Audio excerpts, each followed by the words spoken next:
Good morning everybody and welcome back to German Made Simple, a channel where you get free German lesson for your individual progress. Today we are going to talk about the accusative prepositions.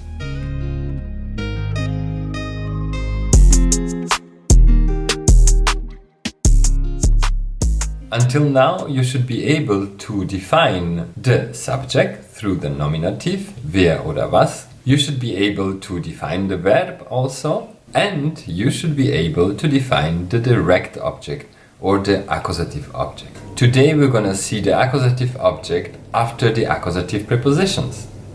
These are called prepositionale Objekte. Now let's dive in and let me show you the prepositions on my screen.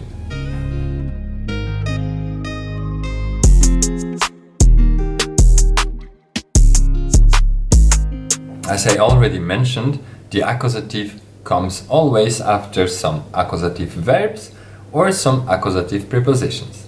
So before learning the prepositions, let me show you what they mean and how to use them. Here we are with the first preposition, which is durch. Durch means through or by. If I say, fährt durch den Tunnel, he is driving through the tunnel, durch is my accusative preposition and den Tunnel is my accusative object. We can see this because der Tunnel changes in accusative to den Tunnel. In another example, ich schaue durch das Fenster, meaning I'm looking through the window. Durch is my accusative preposition and das Fenster is my accusative object. Das Fenster, ein Fenster, doesn't change from nominative to accusative. The next preposition is bis. Bis means to, by, up to or until. For example, der Kinofilm dauert bis 22 Uhr, meaning the movie lasts till 10 p.m. Here, bis means until a point of time. Another example, unser Geschäft ist offen von Montag bis Freitag. So our shop is open from Monday to Friday. Another example where bis means by. Die Arbeit muss bis morgen fertig sein. The work must be done by tomorrow. Für is our next preposition. It is very easy and very similar to the English preposition for. In the example, die Bücher sind für meinen Bruder. Für is for, our accusative preposition, and mein Bruder, the possessive article in nominative, changes to meinen Bruder, a possessive article in accusative. We are going to see the possessive articles in another video. Now let's come back to our preposition for. The next example is wir sind immer für dich da. We are always there for you. Für meaning for. Du is the personal pronoun you in nominative and dich is the personal pronoun in accusative. We are going to learn the personal pronouns in another video. Now let's jump back to our next accusative preposition. The next accusative preposition is ohne. Ohne means without. Seine Freunde fahren ohne ihn zum Konzert. Ohne meaning without, his friends are driving without him to the concert. Now ohne is our accusative preposition and ihn is the personal pronoun in accusative for er. In English without him, in German ohne ihn. Another example. Sie wollen ohne Geld nach Spanien fahren. They want to travel to Spain without money. Money here is nothing specific. It's money in general, like time.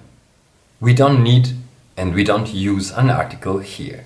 Without the time, it will be a specific period of time. Here we have without time. In our example, we talk about money, so they want to travel without any money to Spain.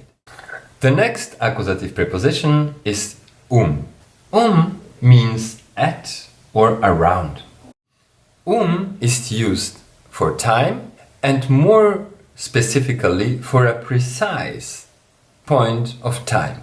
If I say the movie begins at 6 o'clock, it will start exactly at 6 o'clock. So, der Kinofilm beginnt 18 Uhr.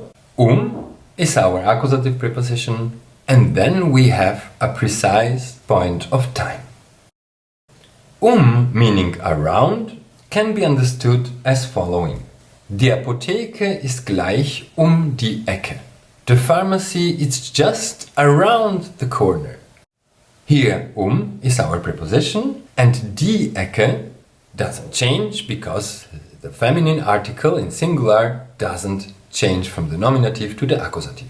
But it is an accusative because we have an accusative preposition before the noun. The next preposition is gegen. Gegen can mean towards or at about when it comes to time, and against or contra. Let's clear this up in a couple of examples. Alle waren gegen ihn. Everybody was against him. Here as well, gegen is our preposition and ihn is the personal pronoun in accusative. Or again another example, when gegen means against. Heute spielt Argentinien gegen Deutschland. Today, Argentina is playing against Germany. Now let's see when gegen means towards or at about when it comes to time. Sie kommt gegen 18 Uhr nach Hause. She comes at home at around 6 p.m. So in this example, gegen 18 Uhr, it means at about 6 p.m. Not exactly, it can be before, it can be after, but not exactly. We are not saying 16 Uhr exactly at 6 p.m. We say at about 6 p.m. A very specific case is the accusative preposition entlang, which means along. Let's see this in an example. Der Bus fährt den Fluss entlang. The bus drives along the river. Pay attention. Entlang is the only preposition that comes after the accusative object.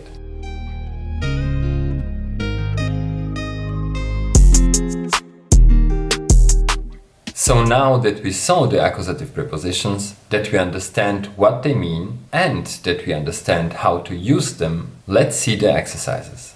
The exercises are about using the correct preposition in the sentence. So, for example, in the first example, Herr Schmidt will, then we have the Gabe, Montag in Rom bleiben. Mr. Schmidt wants to stay, then we have the Gabe, Monday in Rome. Of course, we can apply here until Monday, bis Montag. Herr Schmidt will bis Montag in Rom bleiben. On the next page, we have more exercises in the same sense.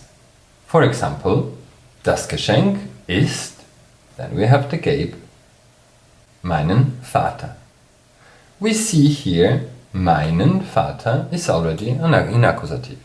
The present is for my father, für meinen Vater. Das Geschenk ist für meinen Vater.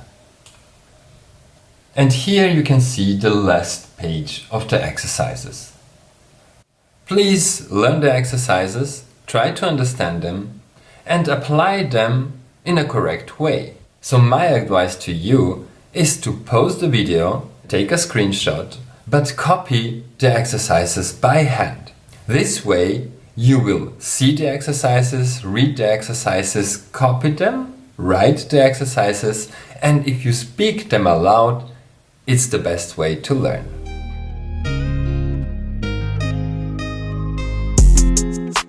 So this was it for today, everyone. We saw today the accusative prepositions. Don't forget what you learned already. Always think about where is the subject, how is the verb conjugated, where is my accusative object, and what preposition is used before the accusative object.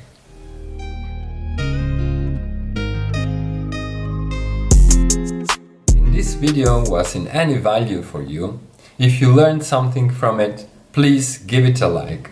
Subscribe to the channel so you will not miss the following videos. In the next video, I'm gonna explain you the possessive pronouns in nominative and in accusative, the personal pronouns in nominative and accusative, and the negative articles. And I'm gonna show you how all this changes. If you have any questions or comments, please write them below this video so I can answer to you.